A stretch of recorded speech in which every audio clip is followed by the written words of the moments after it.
అన్న ఏపీలో ఇప్పుడు నెక్స్ట్ 20కి ఇలా అసెంబ్లీ స్టార్ట్ అవబోతుంది. ఇప్పుడు దాకా జగన్మోహన్ రెడ్డి గెలిచిన దగ్గర నుంచి ప్రమాణ స్వీకారానికి తప్ప ఇప్పటిదాకా అసెంబ్లీలో అడుగుపెట్టింది లేదు. మనకి ఇస్తేనే ఏది ప్రతిపక్ష హోదా ఇస్తేనే నేను అసెంబ్లీకి వస్తాననేసి జగన్మోహన్ రెడ్డి గారు అన్నారు. ఈసారైనా అసెంబ్లీకి వెళ్తారా లేదా? దాని మీద మీరేం మాట్లాడారు? అంటే ప్రతిపక్ష హోదా అనేది వైసీపీ పార్టీ అడగడం తప్పు కాదు. ఎందుకంటే 41% ఓట్ షేరింగ్ ఉందని చెప్పి వైసీపీ పార్టీ వాళ్ళు ప్రతిపక్ష హోదాను అడుగుతున్నారు.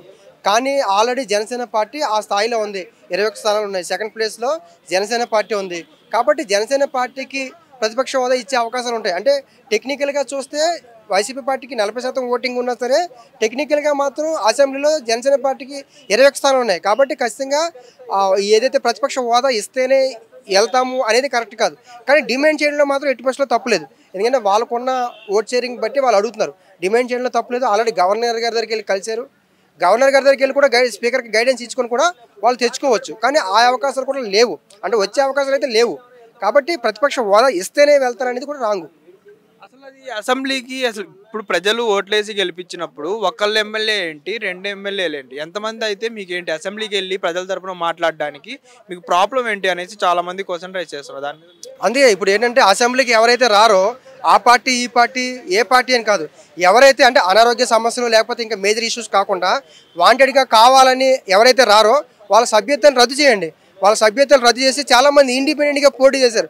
వాళ్ళకి ఆ అవకాశం స్పీకర్ ద్వారా గవర్నర్ గారి ద్వారా గైడెన్స్ ఇచ్చి వాళ్ళకి అవకాశాలు కల్పించండి. ఎందుకంటే ప్రజల తరపున ప్రశ్నించవలసిన ఎవరైతే ప్రజాప్రతినిధులు ఉంటారో వాళ్ళే అసెంబ్లీకి రాకపోతే ఇంకా ప్రజాస్వామ్యానికి వాల్యూ ఏముంటుంది, ఎలక్షన్ విధానానికి వాల్యూ ఏముంటుంది. కాబట్టి ఎన్నికల ఖర్చు వృధా, ప్రజలు చాలా కష్టపడి ఓట్లు వేశారు.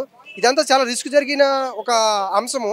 ఇలాంటి టైంలో మేము మాకు అధికారం లేదు కాబట్టి, లేకపోతే మాకు అవకాశం లేదు కాబట్టి, లేకపోతే మాకు ప్రతిపక్ష హోదా రాలేదు కాబట్టి అని అసెంబ్లీకి వెళ్ళకపోవడం అనేది చాలా తప్పు. అంటే వాళ్ళకి ఎవరు గైడెన్స్ ఇస్తున్నారో నాకు తెలియదు. ఒక అనలిస్ట్గా మాత్రం అది పూర్తిగా రాంగు. ప్రజల్లో నెగిటివ్ సంకేతం వెళ్తుంది. అది ప్రజాస్వామ్యానికి మంచిది కాదు. ఒకవేళ నిజంగా నేను అంటున్నాను, మన అయ్యన్న పాత్ర గారికి నేను స్పీకర్ అయ్యన్న పాత్ర గారికి నేను రిక్వెస్ట్ చేసేది అంటే ఎవరైనా నిజంగా వాంటెడ్గా కావాలని రాకపోతే వాళ్ళ సభ్యత్వాన్ని రద్దు చేయండి. ఇండిపెండెంట్గా పోటీ చేసిన వాళ్ళు చాలామంది ఉన్నారు. వాళ్ళకి ఇవ్వండి, వాళ్ళు ప్రజల తరపున ప్రశ్నిస్తారు. అంటే ప్రజాస్వామ్యం డెమోక్రసీ అనేది అక్కడ నష్టం కలిగే అవకాశం ఉంటుంది. కాబట్టి దాన్ని పూర్తిగా వ్యతిరేకిస్తాము. జగన్మోహన్ రెడ్డి గారు మాత్రమే కాదు, మిగతా వాళ్ళు ఎవరైనా సరే అసెంబ్లీకి గెలిచిన ప్రతి ఒక్క ఎమ్మెల్యే అసెంబ్లీకి వెళ్ళాలి. వెళ్ళకపోతే వాళ్ళ సభ్యతను రద్దు చేయండి. ఇంకొకటి చూసుకుంటే మన షర్మిల గారు వాళ్ళ కొడుకు రాజారెడ్డిని రాజకీయాలకి పరిచయం చేస్తున్నారు. నిన్ననే పరిచయం చేశారు. దాని మీద మీరు ఏం మాట్లాడతారు? అది అసలు అతనికి కొంతమంది ఏమంటున్నారు అంటే రాజకీయ అనుభవమే లేదు అతనికి, ఆయన్ని తీసుకుని వచ్చి రాజకీయాలు అవసరమా అనేసి మాట్లాడుతారు. అంటే షర్మిల గారి యొక్క ఉద్దేశం ఏంటంటే రేపు నేను రాజకీయాలు నిలబడతానో నిలబడలేనో, రేపు నాకు ఈ ప్లాట్ఫామ్ ఉండొచ్చు ఉండకపోవచ్చు, ఒకవేళ ఉండినా నేను ఎక్కువ కాలం కొనసాగించలేకపోవచ్చు. కాబట్టి నా కుమారుని నేను రాజకీయాల్లో తీసుకొచ్చినట్లయితే ముందుకి ఉపయోగపడవచ్చు, ఇప్పుడు కాకపోతే నెక్స్ట్ అని చెప్పండి. ఇది కూడా నెపోటిజం లాంటిదే. ఇప్పుడు మనకి నేపాల్లో జరిగిన సంఘటనలు కూడా ఇదే. ఎందుకంటే వారసత్వ రాజకీయాలను ప్రజలు ఇష్టపడట్లేదు. అది ఎవరిని ఎంత పెద్ద లీడర్ని కూడా ఇష్టపడట్లేదు. ప్రజాస్వామ్యబద్ధంగా ఇది ఎన్నికైతేనే తప్ప వారసత్వంగా ఎవరు స్వీకరించట్లేదు. కాబట్టి షర్మిల గారికి సరైన రాజకీయపరమైన ఏ అవకాశాలు లేవు. ఇప్పుడు వాళ్ళ కొడుకుని కూడా ఈ టైంలో తీసుకొచ్చి ఇబ్బంది పెట్టడం తప్ప మరో అంశం కాదు. అంటే తొందరపాటుగా అంటే దూరదృష్టిలో ఆదేశించారు, ఏం ఆలోచిస్తారో తెలియదు. కానీ అసలు రాజకీయం అంటే షర్మిల గారికి ఒక ప్లాట్ఫామ్ సరైన ఒక పదవి కానీ ఒక బాధ్యత కానీ పెద్దగా లేదు. ఇలాంటి టైంలో ఆ కుమారుని తీసుకొచ్చి ఇరికించడం అనేది ఒక రిస్క్ లాంటిదే. ఇప్పుడు ఇంకొకటి చూసుకుంటే నేపాల్లో ఒక ఇన్సిడెంట్ అనేది జరిగింది కదా, దాని గురించి మీరు ఏం మాట్లాడతారు? నేపాల్లో జరిగిన ప్రధానమైన అంశం ఏంటి?